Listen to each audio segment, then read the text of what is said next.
right. Well, welcome to the Newburyport Literary Festival. My name is Jennifer Entwistle, and I am the co-director of the festival. And this is our 16th year of bringing authors and readers together. Hopefully you've seen some events earlier this morning, but we've got a full schedule this weekend. So if this is the first time that you're tuning in, please be sure to check the schedule for other events that you might be interested in. We are using Zoom webinar, which means that you will be able to see the panelists, but we are not able to see or hear the audience. So we do invite you to use the chat for any discussion. You can chat throughout the whole event. But if you have any questions for the panelists, please use the Q&A button that's at the bottom of your Zoom screen, because we will do a Q&A session at the end of this event. And my last bit of housekeeping is really asking you to purchase your books through local booksellers. Today is Independent Bookseller Day. We partner with two local booksellers, Jabberwocky Bookshop in Newburyport and the Bookshop of Beverly Farms. Once we get this session started, I'm going to put links to those two bookstores in the chat window. We would love it if you would buy your festival books there. But if you have a favorite independent bookseller, then by all means, support them today and every day and buy your books from them. Now, I would like to introduce our panel. We have author Virginia Hume. Her debut novel, Haven Point, will be released in June 2021. She graduated from Vanderbilt University with a bachelor's degree in history. Virginia lives in Chevy Chase, Maryland, with her husband, two daughters, and an undergroomed Bichon named Chester. She is currently hard at work on her second novel. Sarah Cantin is an executive editor at St. Martin's Press, Macmillan, where she edits upmarket commercial fiction, narrative nonfiction, and poetry. Originally from the Boston area, Sarah received her BA and MA in English literature from the University of Pennsylvania and now lives in New York City with her husband. Susanna Einstein has worked as a literary agent since 2005 and launched Einstein Literary Management in 2015. She has worked in publishing since 1995, first in the publicity and editorial departments at what was then called Warner Books, now Grand Central Publishing, and then as a literary scout at Maria B. Campbell Associates. She lives in New Jersey with her husband and two children. Jennifer Romanello has had a long career in book publishing, starting out as a publicity assistant at Macmillan and was most recently VP Director of Publicity at Simon & Schuster Children's Publishing. Jennifer completed her MFA in creative writing and distinction from Hofstra University, and she is working on a novel and poetry collection. And our moderator today is Holly Robinson. She is a novelist, journalist, and ghostwriter, and she is the author of The Gerbil Farmer's Daughter, a memoir, along with 6 other novels. Her articles and essays appear regularly in national publications, and she is currently working on a new novel. Holly, I'll turn it over to you. Thank you so much, and welcome to all the participants and to the panelists, and thank you especially to the supporters of the Newburyport Literary Festival, which is just such an amazing event every single year. I'm sorry we can't all be in person, but I'm glad we can still do it. This particular panel is one that a lot of aspiring writers I know are attending, because we all want to know the secret. What really happens from the start of writing a novel through finding an agent, deciding whether you want to go a traditional publishing route, which is what you typically have to find an agent for, and then finding an editor, publishing the book, and then finding your readership. Like, how does that all happen? So we're going to go through the life cycle of the book, starting first with Virginia, whose novel is, I can't say enough good things about it. It's such a wonderful book. It really is one of my favorite kinds of books. It's a very emotional family mystery. So there's a mystery at the core to keep the pace going, and then the emotions on the page are so strong. And the women, I can't say enough about the women characters either, how strong they all are. I really love this novel. So congratulations, Virginia. And so I guess I'll just start with you, because we'll just start at the beginning and go through your book's life cycle and hit up all the high points here. How did your original idea for the book come to you, and how did it morph over time? So that's a great question. I really started with a setting. I have had kind of a a fascination with these very insular summer communities since I was little. I spent the first few summers of my life on Old Black Point, a little summer colony on the Connecticut shore where my grandfather had a house, and he sold it when I was really small, but I think it must have gotten into my bloodstream because I was obsessed. When I was young, I was so jealous of anyone. You could tell me that you had a rundown shack by a dirty pond, but if you had generations of people coming back every year and traditions, it wouldn't matter. Like, I was the summer camp kid. So I started with that as a setting, and pretty quickly, I was thinking, I'd like to write a novel set in some kind of community like that. And I do make just like small towns and academia and, any sort of insular space where people are thrown together frequently or for long periods of time, make great settings for novels. And so the next step was like, what, that's a setting. I guess I want to write the kind of novel I like to read. Like you, Holly, I like a family saga. I like an ultimately redemptive story, but I don't mind, when characters are put through their paces. I think they are in Haven Point. And the story came together, really the basic story that ended up in the novel. Although it changed in 10 million ways in the interim, but the basic story, the main beats of the story, I came up with over a series of long walks on beaches over a couple of weeks. That's great. Yeah. But then I had to figure out how to write a novel. So that was, that's a trick. So did you take courses as you went? Like, how did you go about writing a novel? Just started writing? No, I really didn't take any courses at all. I occasionally listened to podcasts, and which was great for diagnostics. I joke that I use the IKEA method, which is the same way I put together furniture from IKEA. Like, it doesn't matter how many Billy bookcases I put together. I do it wrong once, and then I look at it, I'm like, there's something that's really not right. Oh, the back is on backwards. And then I fix it, and sometimes wrong again. And so lather, rinse, repeat. I guess just from reading so many books, I'd absorbed enough of the conventions of novels that Sure. I was pretty good at knowing when something wasn't working. And I might even know right away that it was pacing, or that there was something inconsistent about a character, or whatever it might be. And I wouldn't always know how to fix it. So I tried lots of different ways. And in the meantime, I was scrubbing my prose all the time, which is, by the way, learn from me, let me save you some time, really stupid.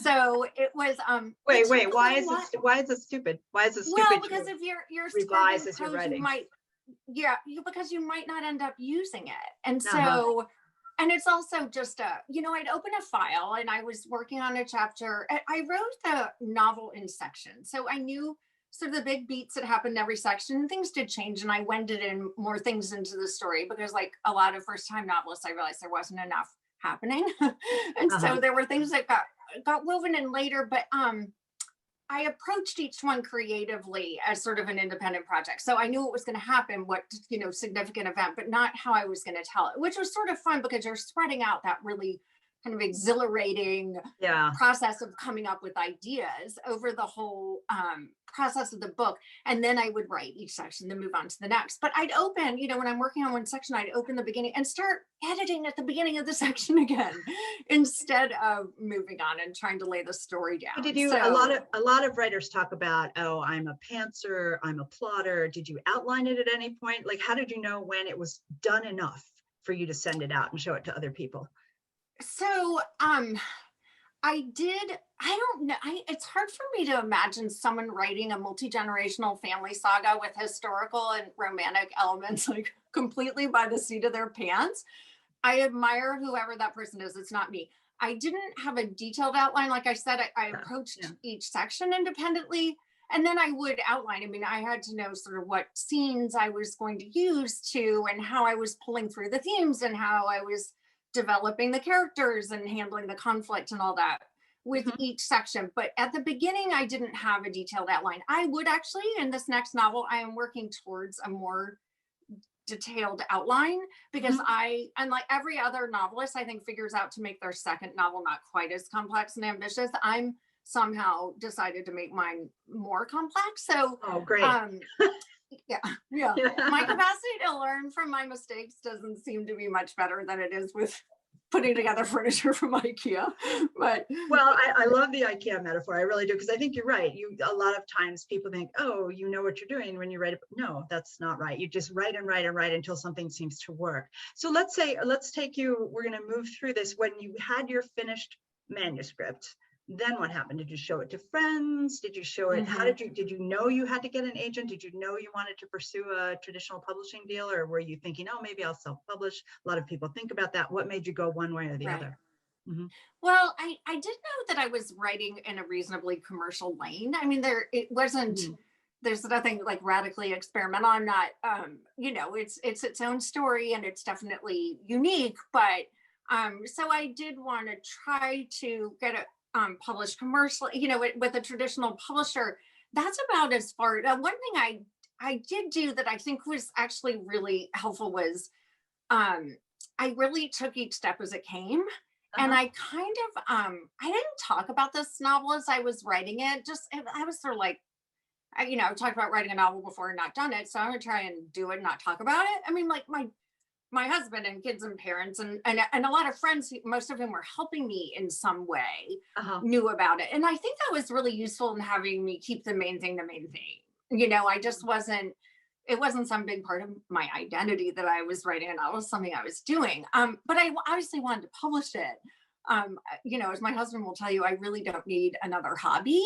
But I waited until I felt like I had a fully realized, manuscript, and I did have readers. I had wonderful readers. Oh, that's good. So you had some beta readers. Yeah, they were terrific and really helpful. And so I had the first I call it the extended disco version of the novel. It was much longer. I had it took over a year. It was a side hustle. I had a job and young kids. And then I made those changes, and then it went out to one agent. I have a friend who works at a big literary agency, and she's always said, send us your manuscripts. And it actually wound up sitting there for a really long time because it's like someone liked it and sent it to someone else, and then they went on maternity leave, and I had an insane client situation at the time. So it just sat there, and I got some feedback back. They said no, which I kind of figured. Most people say no, which I don't know, for whatever reason, I was perfectly prepared for that. But I kind of realized it might be smart for me to get a professional editor. So I did have editorial support at one point from someone. So you hired an outside editor? I did. Okay. And that's a luxury. I don't think you have to do that. I think people can sometimes get that kind of support from their readers and from if they have a reading group they participate in. This for me was good. She had some, there were some threads that just, some characters that needed some help, and it's still, by the way, this wasn't the end. No, I know. We're gonna move you into Susanna territory in a minute. Yeah, exactly. Yeah. So you had some, but this is interesting, I think, for people who I can see from the chat room that a lot of people are working on manuscripts right now. They have manuscripts in progress, and it's I think it's very comforting to hear from an author who has gotten a book deal that it's not easy. A, B, it's the IKEA model. You just build it until it stops falling down. And C, you have these outside people helping you, which is, that's kind of scary to show your book to people before you, but you sort of have to, because if you don't get that feedback, you can't go out with it too early, right? You need some beta readers. Right. So and so you sent it to that one agent. And then the next question most people have is, how do you find agents to send your book to? And I'm going to let you answer it, and then I'm going to have Susanna talk about that aspect of publishing, of what agents are kind of looking for in how people approach them. But so how did you go about your search when that first agent said, no, I don't think this is for us? You weren't heartbroken, which is amazing. I think a lot of writers would have cried in their cups, but so you're very strong, but you went on. So what did you do next? Yeah, I mean, I think it may just be my age, and I have friends who work in Hollywood. I have friends who, I don't know.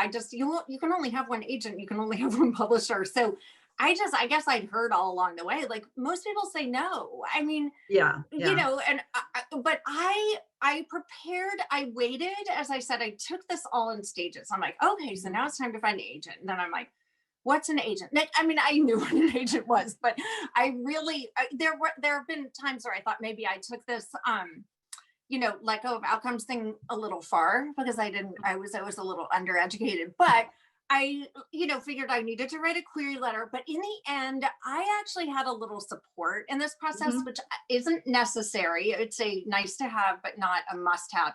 I had a colleague of Jennifer's, Emmy, who's a friend of a friend, read the manuscript and really liked it. And she works in she's a publicist, right? Yeah. She's a publicist, and she happens to know a lot of agents. And so she just helped me with some referrals. So I wound up, and I will say, I think I got more full reads of the novel and maybe got feedback a little faster.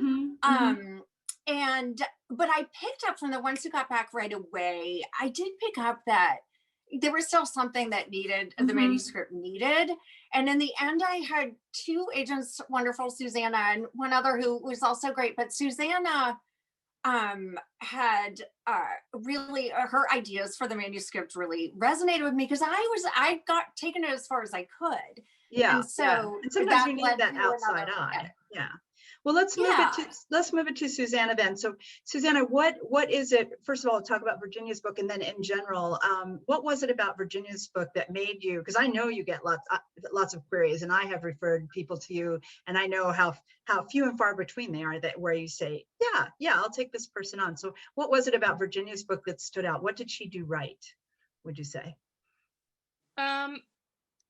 It's so funny to try and codify these things, but I feel like I wanted to keep reading her book. I wanted to know what the story was going to be. And I do think you mentioned that there's sort of, a family mystery that unfolds. And I was really curious about that. And the structure of the book was very sound already. She had sort of these book-ending, the book itself was bookended by, a present day story. And then it was sort of interwoven throughout, the present and the past. And you could see that they were going to meet in a way that would be sort of a revelation. And so I had that feeling of being with a very assured storyteller, who, and knowing where the book was going. Like that, my sense was that even from the beginning of the book, Virginia as a storyteller knew where the book was headed, which I think is reassuring and helps with pacing and that sort of sense of momentum that you need in order to keep reading something. So I think I really loved that. I loved the characters. The women in this book are so amazing. And, they are amazing. Yeah, and so recognizable. And also there's a really wide variety. Some of them are extremely flawed. Some of them are difficult. Some of them are, wonderful and nurturing. So there's not that, it had a real feeling of real people and a real community. And I think, and also I'm a real sucker for stories that are on multiple generations, which this is. So you're seeing sort of the young people of the community, the older people of the community, the older people when they were younger, all of these wonderful things. And I felt like the things that I wasn't loving were totally fixable.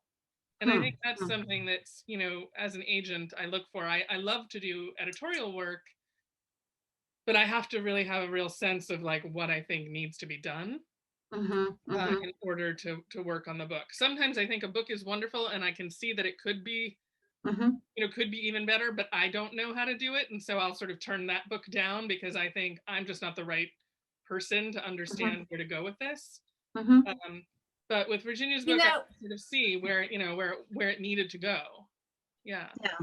I actually had an agent who said she liked it. She felt like it needed something. And she said, but candidly, I'm just not sure what it is, which I thought was nice and frank. There was another who said, I like it. I feel like it needs something and I don't have time to do it. I wish I did. So it's interesting. And I think Sarah will talk about it too, that, I said to her in our first call, it's like, because she's, had really terrific vision and ideas for how to make it even better. I was like, gosh, it's amazing. It must be so great to know this. And I know Sarah said during that conversation, I don't always know this, it's so it's like the dating game. Or the Vulcan mind melt.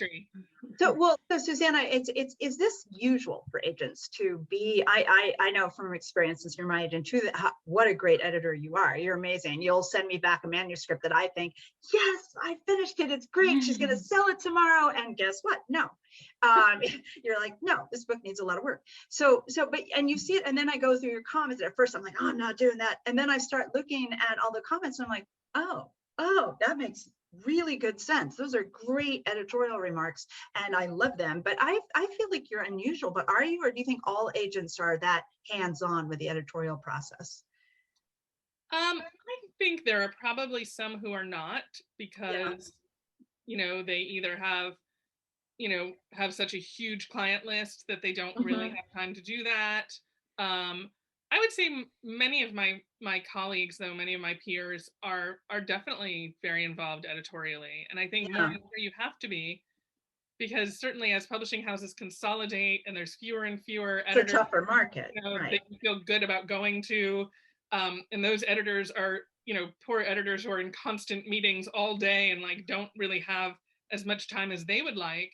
You want to make sure that you're giving them something that is as good as you can help make it. And you're giving them something that's as ready to go as possible. And then, I think a great editor will do what Sarah did and take it even that step further. And I want to hear about that too, how you all work together. I know we're going to get a lot of questions. I can see them coming up how does a writer know when it's ready to show to an agent, and what kind of how finished should it be when you get, obviously you're going to say as finished as possible, right? But what really, how do you know? And do you go through your whole slush pile? What do you do when you get a query? How does that process work for you and for most agents? I mean, I'll be totally frank and say these days I don't go through my slush pile much, but my assistant does, and other agents in my office. And if there's something that was specifically directed to me that they think I would really love, they'll flag it to my attention. Every once in a while I do go into the slush pile and I get really excited and I flag all these things, and then I realize that I might not actually have time to actually work on them for like a year. But so that's always disappointing. And I think it's also, like, for anyone, it's a time of life thing, right? I have 2 young kids. We've been in the middle of a pandemic, right, of course. I'm very hopeful that next year when they're back in school, I'll have a little bit more time. I think, though, sorry, what were you gonna say, Virginia? I was just gonna say, I wonder if all of the participants know what a slush pile is, like the difference between coming in, as I was so blessed to come in on a referral, but I wondered if, like, talking about how you pick clients, if I'd been watching since I was clueless, I would have been wondering that. Good point. So a slush pile is basically the submissions inbox at this point of a literary agency, or a publisher. Publishers also have slush piles, and they used to be literal piles of of envelopes or things, and now they're basically an inbox. And our website, and I'm sure every agency website has sort of submission guidelines. Here's what we'd like to see, a query letter in 25 pages. And then, you ask for, more material based on the things that really you think could be marketable for you. That I ask for more, depending on things that I think I could do well with, if they turn out to be, if the rest of the manuscript bears out the promise of the first 25 pages. I think, with Virginia, she was referred to me by someone whose opinion I trust. But I will say that, Emmy has referred to me other clients who I've said, nope, this is not for me, but thank you. So it's not a shoo-in. It's just a way. It helps get the foot in the door, right? Yeah. And it's sort of that sense of like, oh, I already know this person's taste and like it. So, that's what a referral is, right? It's somebody whose opinion you trust. I mean, in terms of how ready something has to be, it's a little, I don't know if I can answer that question exactly. It's a hard one. I will say I'm always a little bit alarmed when I talk to a writer, and usually it's at a conference. Usually it's not someone who submitted work to me. And I say, like, well, have you had beta readers on this? Or do you have a critique group? Or do you have, has anyone else read this? And they say no. And I always think, oh no, you got to have people read it. You've got to have feedback. You've got to have readers' feedback, whether that's in a class or a critique group or your best friend or your husband or whatever. I think it's just important to know what a reader's reaction is, because when you're in the midst of writing something, you know what you intend, but is it actually coming across to the reader? So I think that's always sort of I tend to assume that anything that I am loving has also already been read and critiqued by several other people. Yeah, yeah. Well, and I think that's important for writers to know is kind of you mentioned conferences, which is great. That so having the beta readers is important. Maybe hire a developmental editor if you have the money to spare. I would just suggest that. I mean, I know people are going to ask what steps they should take, and I know Virginia had an outside editor. Conferences, you mentioned, what kinds of conferences? Oh, I mean, it's funny because I'm sort of participating also online, just happens to coincide, like the Muse in the Marketplace. The Grub Street, yeah, right? That's a great one. Is a great one, and also fairly local to Newburyport. That's a great one. I probably don't know this as much as like other writers would know this in terms of what are the best ones for writers. I mean, but there are conferences where you can have meetups with agents, with editors, and that's a great way to do networking if you don't know anybody who can refer you to an agent. Another piece of advice I've heard is look in the acknowledgement sections of the books that are most like yours and find the agents they mention, and then you can check out that agent's website to kind of try to match you, because it's important to find an agent who wants your type of book. Right. I mean, I think another thing is Publishers Marketplace, and they have Publishers Marketplace is a big industry database basically that lists deals, and you can search by a bunch of different categories. And even if you don't want to pay for a whole membership to Publishers Marketplace, I think you can get their newsletter daily for free. And that's the interesting way to say, oh, that book looks like, I'm going to write down that name. That looks like they could be a good match. It's just that's a good way to do research. But I think, I don't know. I always think writing classes, also really good writing studios. I have a bunch of writer friends who have a critique group that they met at a writer's workshop many years ago, and just sort of like, they keep it going, right? Yeah. That's great. Well, so now when you worked with Virginia on her book, took it as far as you could, got it in good shape, and then how does the matching? This is where Sarah comes in. How does the matching process work between agents and editors? How do you find the editors you want to send the books to? Well, I mean, I think that in some ways is what I consider like probably, a third of my job at least is devoted to meeting editors and keeping up relationships with editors and knowing what people are doing and knowing where what houses they've moved to, or or what new because there's a lot of movement, right? All of that, and seeing sort of, okay, this book has the same. It's funny because I do it by feeling. I don't necessarily do it by category. I might say like, Haven Point, well, that makes me feel like the same way that I felt reading, of course now I can't think of an example, but I do it by feel, oh, this book makes me feel like this.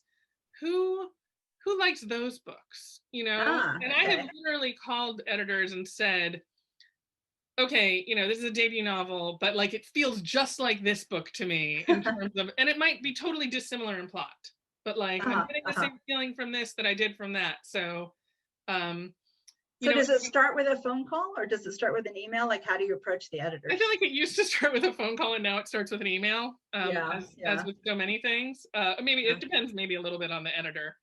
And it starts with a little query usually, and I just say, hey, I've got this wonderful novel, and I'll sort of do like maybe the elevator pitch essentially in a little email, and I don't do that for the most part. I assume that editors, they want to see good stuff. I assume they're going to want to see the book, but I do it more to make sure that I know, oh, that person's actually in the office. They're not out on maternity leave, or or they didn't just buy a book just like this or something, so every once in a while you get a response to those queries that says, no, I am about to go on vacation for 3 weeks, or no, or so sometimes you do get passes on the query.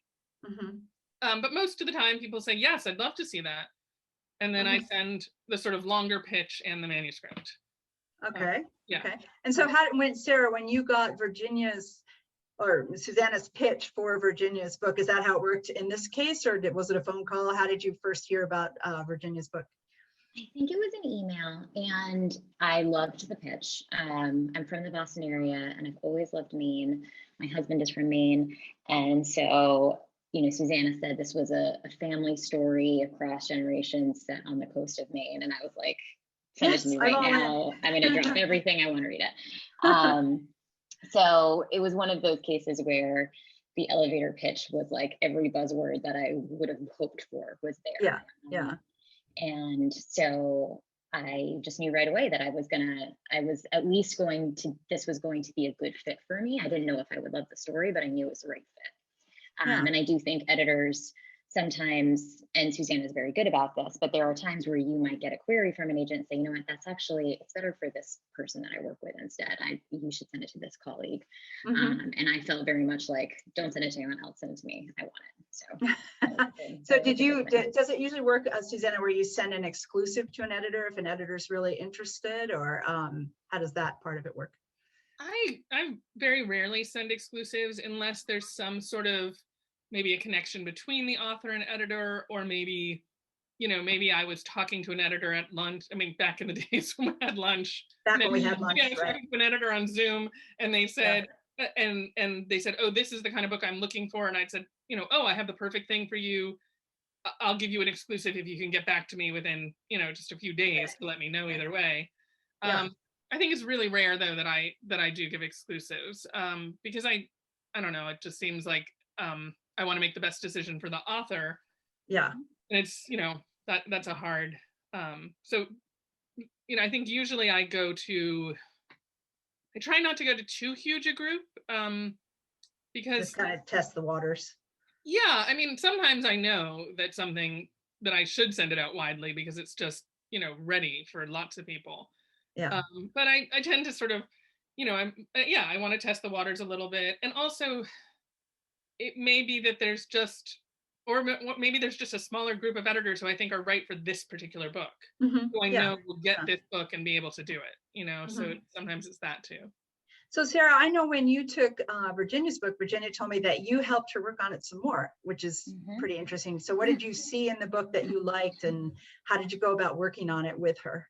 Yeah, so this is one of those books where I read it and I felt like, in some ways, and Virginia will know this, not a lot of things change and then a lot of things change, which is sort of what she said. The story is the story. The story has been the story the whole time. And right away, I fell into this narrative world. I just wanted to be in the world of the book, which I think is a really important feeling to have. And it's something that I'm always looking for.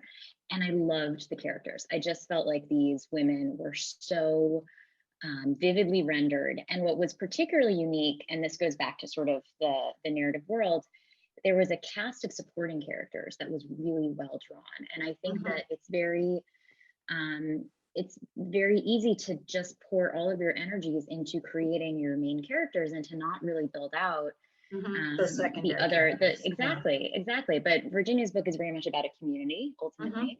And having this rich supporting cast makes the whole world feel that much more alive and so much more vibrant. And so that was really what I responded to right away, was that I just fell into the world and I wanted to be in the world. What I ultimately was feeling, and what we talked about and then where our editing took us, was that I felt like the story was wonderful, but the way it was being told and who was telling it wasn't always as effective as it could be. And so that's where we did a lot of our work, was on sometimes actually changing perspectives.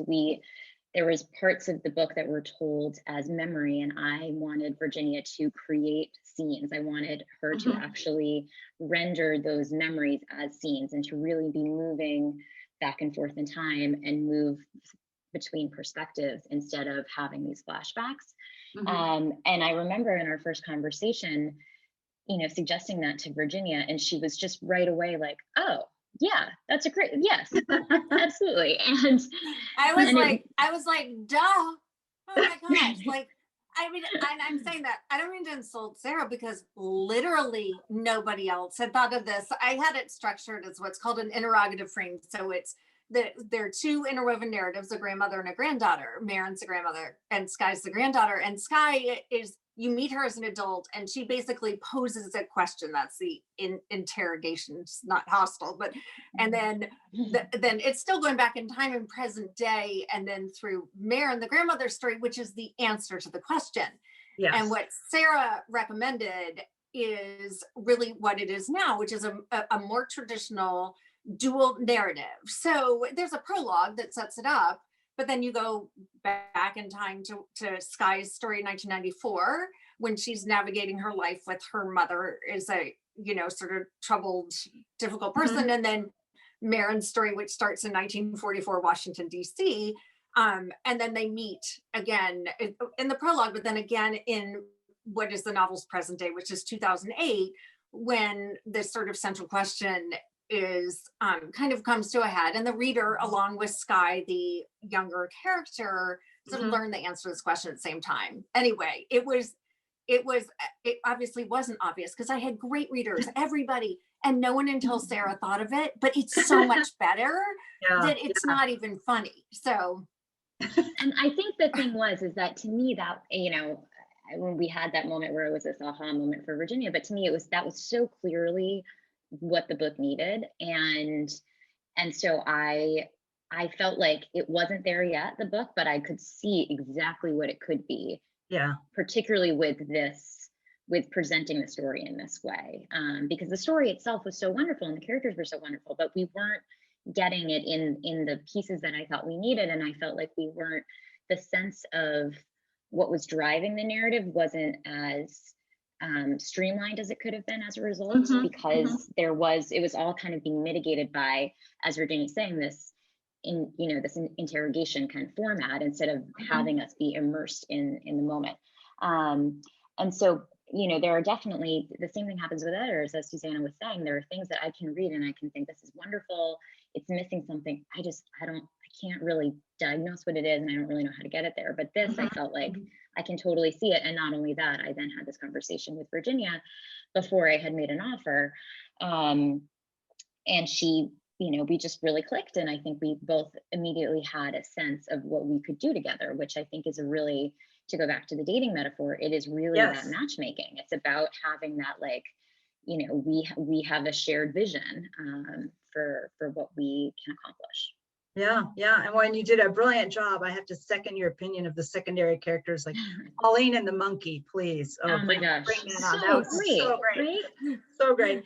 And I love seeing, I can see what you say about, I think you said, Virginia, that Sarah had you add more of Skye's point of view. Was that it? Was it Skye's point of view? It was right. I had to, you're meeting Skye as an adult, and I had to do a lot with Skye's story, which was, I remember saying this to Sarah in our first conversation. It really was a good writerly exercise, because I have just enough sense of pace to know that too much exposition will bog you down. And I had to work really hard to take her memories and condense them.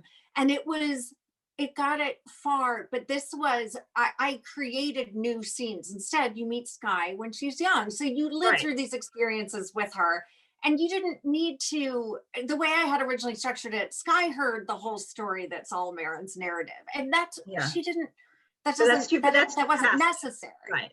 Yeah. And I do also think this is a structure that has become, since I started this novel years ago, like, I think readers are becoming more comfortable with it now than they were. I mean, there's still, like, I've got Goodreads reviewers that are like, this went back and forth in time. There's some who haven't bumped into it and are, just navigating. But I think it works really well. And I do think there's a real readership in upmarket women's fiction for it. And it was such a good idea. And Sarah's such great, gentle ways of guiding me in this. So it was wonderful partnership. Yeah, that added a lot of depth to the book, I think. Yeah, so good job with you. And then Sarah, when you have finished the editing process, I think a lot of writers don't who are just starting on this journey don't know this either. You're the acquiring editor. You act as the developmental editor in this case, so you're helping to develop the manuscript. And then there's another process. There's the copy editing that happens, right? That happens when you're finished. And then tell me about the publicity and marketing. That's where we'll bring Jennifer in for the last piece of this conversation before we start actually addressing the questions that I keep seeing pop up in the Q&A there. So tell me a little bit about the copy editing, Sarah. What happens when you're done with the book, and then how you work with the publicity and marketing teams at St. Martin's to kind of promote it, to get this book off the shelf. Yeah. Sure. So the editor is really the editor, but also really the champion in-house for the book, and kind of the person that everything runs through. And so kind of the central hub of all the trainings, I would say. And so with copy editing, when the manuscript is finished, when, you know, Virginia and I and Susanna are like, we're good, we're done, we then send it into our production department, and there are copy editors that we work with, and they dig in and do the copy edit. And the copy edit is humbling, I think, for everyone involved, because it's really humbling. I've read the manuscript so many times, and there's grammar fixes, there are, chronology. one scene Sky's holding a cup of tea, and the next one she has a beer in her hand. Like, when did she switch between the two? And like, she holding a cup of tea and a beer? Like, how is this working? So there's all of that kind of stuff. There's chronology. So the copy edit is really, someone is reading for all of the technicalities really of writing, and also for consistency, for the chronology. And there will sometimes be some editorial comments here and there, but they really do, I think, work a lot of wonders. And the copy edit then goes back to the author to review, and it is a chance, I think, the author responds to those edits, and then it's I think a moment for a lot of authors to kind of, they've had a bit of a break from the manuscript and a bit of distance from it, and it can be really useful to have that chance to read it through. Yeah, exactly. And then, from there it goes into typesetting and actually the process of becoming a physical or an ebook. And so from start to finish, how long does it take? A lot of writers want to know that. How long does it take and in this case, I know you put it off for a year, right? Because of the pandemic. We actually didn't change the pub date because of the pandemic, but we did have a very long process, and we finished the manuscript and sent it into copy editing around probably this time last year, I would say. Virginia, does that sound about right? Maybe a little bit earlier. I think so. Yeah, and for on the sort of in-house publishing side, one of the biggest things that we think about is the editor is responsible for launching the book to the sales force, to the marketing and publicity departments. And so that's really the first time that a lot of people in the company hear about a book. And that's where the excitement starts to build for a book. In-house is sort of the term that we use.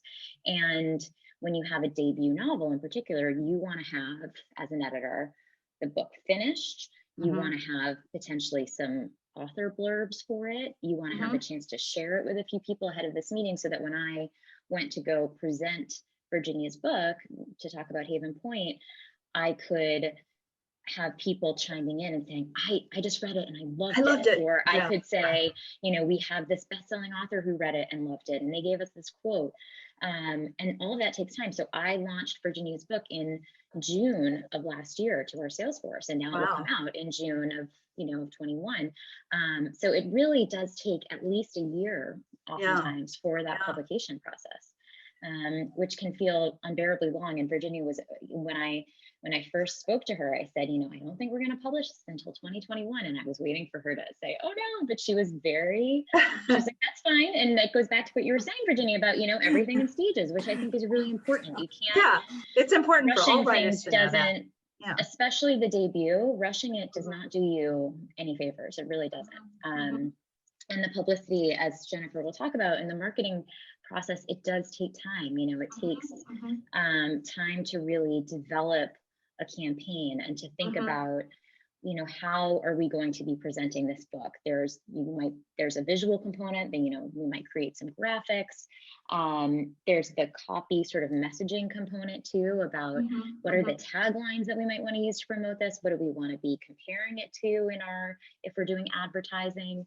And all of that really benefits from having a little bit of time to marinate and not kind of, rushing through, particularly with a debut. Yeah. And so as the editor, I'm really running point with the publicity and the marketing teams.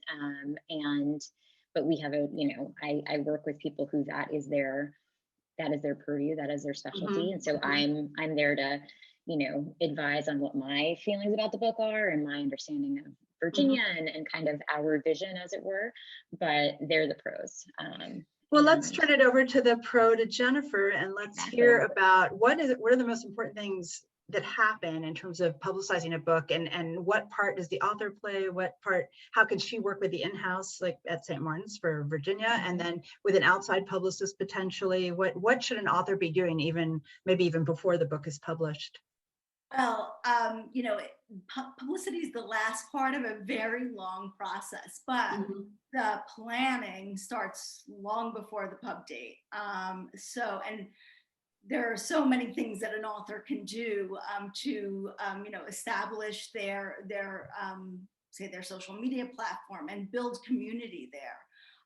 One of the great things about Virginia in this book is that she's, for years before it was published, was doing an annual roundup of summer reading suggestions. She has this built-in fan base that she's been recommending books to for years, and they trust that. Yeah. And building community, the other really important component of that is authenticity. And so I'm sure all the people that have been, her fan base that have been reading her suggestions for all these years, they're probably not entirely surprised that she ended up writing the kind of book that she's recommending all these years. And they're ready to read it. Exactly. So there's that, it's building that. Virginia also has a PR background. So it's leveraging a lot of her contacts in the PR world and using those to get the word out. Publicists start with uncorrected page proofs, galleys. That has changed a bit this year during the pandemic. You can't, really send finished, books out because of the situation. So a lot of it has been e-galleys. And usually that process starts at least 6 months before. And everything starts with a very highly curated list. And that list, you usually talk to the author, in depth about that. They have their own contacts, but, you just want to make sure you're covering every base, The plan here, obviously this is a great beach read and it's a debut novel. So there's a lot of summer roundups, and that's really going to be your target. And so, after you send out the galleys to the trades and your long lead magazines and your newspapers, when the trade reviews start coming in, you can, use a lot of those quotes to send to your contacts. So, a lot of the times, who loves this kind of book, which responds to it. Even sometimes just the jacket alone, it needs to say to an editor who's deciding, should I, consider this? And I think that this is an incredibly strong jacket. So I know that I was very drawn to it. And so when the advanced reviews come in, they're holding up. It's beautiful. Yeah. Virginia, got a great book list, and it's comparing her to Ellen Hildebrand. And that's exactly what you want. And that's, sort of been, your strategy all along. You want that reader that picks up the Ellen Hildebrand book. You want her book to be next to that book. And so you can use that and do an email blast to all the newspaper editors and magazine editors and bloggers and everybody else on your list that is considering it for a roundup. So, in pre-pandemic world, another strategy would be, again, the pub date is January 8th, I believe, would be to have That's June. No, June, I meant to say June, sorry. June 8th, you know, you would have events at, I'd say on the Northeast, at beachy kind of places. So, you know, in Delaware, in Rhode Island, Maine, maybe something like Bookhampton and East Hampton. And I know, you know, Virginia does have an event set up in Rhode Island at the Ocean House. So, you know, it's a little bit of a challenge this year because, you know, virtually by June, I think that a lot of people will want to be at an actual event. So that's something that, you know, can be built. How about, what can authors be doing, aspiring writers who are trying to get their books out there, published or not published, to get them out there online? And then that's going to be my last question. I'm going to start answering them. Yeah. I think the important thing is to build community, and to build community through social media platforms. And it depends on what your interests are. If it's visual, you know, say you love antiquing, you know, start, you know, posting those finds on Instagram and joining those groups. Say, you know, you're very interested, like I am, in Italian American history. Well, you know, follow all the writers who are writing about Italian American history or Italian American fiction or poetry, because once you get established in that, you have, again, this built-in kind of audience. They're going to, you know, if you've been, you know, posting things for, you know, years on Instagram or Twitter or Facebook about a certain topic, you have become friends with these people. And now you say, I have a, you know, a debut book, they will pay attention, and they will attend your events, and they will likely buy your book. So that is first and foremost something that you have to do. But again, I think the most important part of that is to be authentic, to make sure that it is your genuine interest. It really does not work unless it's authentic. And that's a good way to build. So, and how does an outside publicist, just one that an author might hire to help her, how does the outside publicist work with the in-house publicity and marketing teams? Is it worth it? Is it worth it to hire? I mean, you're an outside publicist, so probably you would say yes, but I've spent years, and I would say, I know you did. I know. I would say that, you know, publicity departments, they're, you know, and I know the same publicity department, they're amazing, but, you know, they're busy. They're incredibly busy. Yeah. And so there's only so many hours in a day, and they'd love to do more, but, you know, they're just limited. So an outside publicist really helps when the author wants more than what that in-house publicist can do. And then the key is always just communication, keeping those doors of communication open, and, you know, working very closely with the in-house publicist, letting them know, making sure that there are no duplicates, that you're both not going after the same, you know, book review editor who wants, you know, is going to do a beach roundup, splitting it up, being clear about who's doing what. And I've found over the course of my career that really complements each other, that it really does help launch the book in a bigger way. That's great. Okay. Well, we've only got about 6 minutes left. This kind of flew by. So let's look at some of these questions. One of the questions, the first one was, and I don't know if Sarah or Susanna, whether one of you want to answer this. Do you think that what publishers are buying, what agents are taking, has it changed given the pandemic? Are people reading different things? Are reading taste changing, or do you pay no attention? It's like, okay, we still want those same great books we wanted. What do you think, Sarah? You know, I think that there's a little bit of ebbs and flows. There are moments where I think early in the pandemic days, books that were lighter and happier and kind of escapist were really doing quite well. I think that, and I think that can, you know, there's always moments where that's appealing. I do think one of the things that happened with the pandemic is that the bigger brand authors did very well because people knew who they were already. People didn't really necessarily walk into a bookstore in the same way anymore. So they picked up what they could when they were going to buy toilet paper at Target, if they could find toilet paper. Or they were, you know, like, oh, I love, say, Jennifer Weiner, who I worked with. She has a new book out. Great, I'm going to read that. We were going to book events. And so I think the discovery process was harder with the pandemic. But I think that, people, there's something out there for everyone, and people have unique tastes, and I don't think it has changed all that much on my end, at least. I don't know if Susanna feels differently though. What do you think, Susanna? Seen any differences? I think it's been a little bit harder to sell books this year. That are, I think it's just that everybody's attention span is a bit shorter.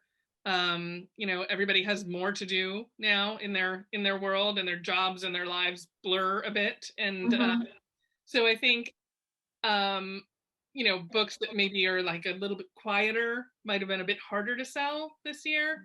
But I still think that, the sort of commercial, plot-driven, really the sort of reads that I think Haven Point is, where it's very, it's very engaging, and it moves well, and it's engrossing. I feel like, that those books, I think, continue to are, they're perennial, I think, in that sense. I agree. The books that you can really escape into.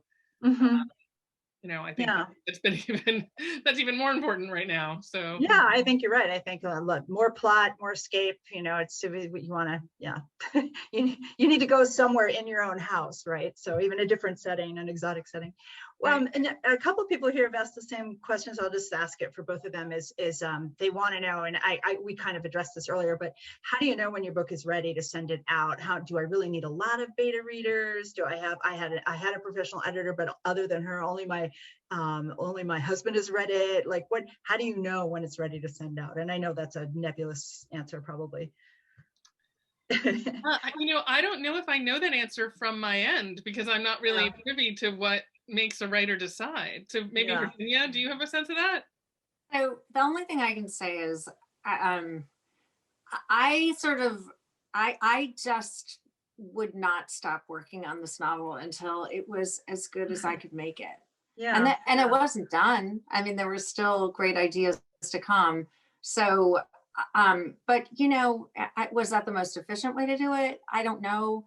I just know what my best is. And I felt like it helped that I just kind of let go of where it was going. I didn't worry about the time it was taking. I just kept at it. And that would be my best advice. I actually found that, there's so much mastery that was involved in this process. And I learned so much along the way. I told my daughters, who are both college age now, that before I even had an agent, I said, I've gotten a lot of the benefit of writing this novel before I even get to the next step, because it was such a huge creative challenge. So I would just say, take it as far as you conceivably can. And also, when you get advice, first of all, accept some of it, but you don't have to accept all of it. Be open to it, but you're not always going to agree with everything. And there were times where someone would say something, I'd be like, there's no way I'm going to do that. And then I start making heads, I'd be like, wait, I'm inching more in that direction. So I kept my heart open to advice. And there's lots of good readers. Just use your best instincts and do your best, I think is what I would say. Yeah. I mean, I would just add on to that I do think you should just take it as far as you think you can. But I think in terms of readers, it's great to have other readers, and it's important to have other readers. But I think one of the things, and this is a natural instinct for a lot of people, they want to diagnose something when they read it. They want to say, like, you should do X, like this should be, what you're doing. But I think as a writer, try to train your ear as much as possible to listen for what the symptoms that someone's identifying, and not necessarily jumping right to whatever their diagnosis is, because I think that there's going to be a lot of different diagnoses of a situation, but the symptoms are really what you can tackle as a writer, and you're going to have the best way of figuring out for yourself what makes sense for these symptoms of the book, based on everything else that you know about your writing process. Well, that's great. Well, here's Jen to say goodbye, I think. Yeah, I know. I have the unfortunate job of cutting people off. When my face appears, the music, the Oscars music. At least it's not a hook, a giant hook pulling us all off. Yeah. This has been such a great panel, though, and I mean, what kills me is there's so many questions. So much chat. I mean, I think we could go on for like a couple hours, and everybody would still be riveted and want to keep We talking. hit the main points, and thank you so much to all of you. Thank you, were Jennifer, amazing. and for everybody. Yeah. This was so robust. It was really awesome to have every different role through the process. Fabulous. And I have read Haven Point. It is great. So as soon as that comes out, everybody go pre-order with your Yeah. independent bookseller, of course. Yes. I was lucky. I had Jennifer's input early on. It was a great blessing. So thank you, Jennifer, for everything. Stand Oh, for you're welcome. So thank you to everyone who attended, and I hope we'll see you at other events. There's still a few more today and then a full day tomorrow. So thank you so much to our panelists. Holly, great moderating, and Virginia, best of luck with that new book. Thank you.